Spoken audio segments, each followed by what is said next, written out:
Hello guys, അപ്പം അമ്പലപ്പുഴ പോയപ്പോൾ കുറേ സാധനങ്ങൾ മേടിച്ചു. കാണിച്ചുതരാം.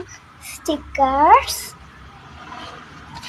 ഹിമാലയയുടെ കൺമഷി, ഫൗണ്ടേഷൻ, ലിപ്സ്റ്റിക്, രണ്ട് സ്കൂളിടാനുള്ള പുരു, 3 വീട്ടിലിടാനുള്ള പുരു, പിന്നെ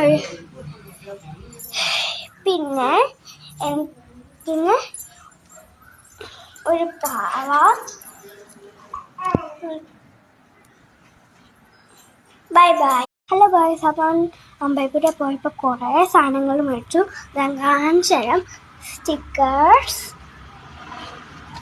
ഹിമാലയയുടെ കൺമഷി, ഫൗണ്ടേഷൻ, ലിപ്സ്റ്റിക്, രണ്ട് സ്കൂളിടാനുള്ള പുരു,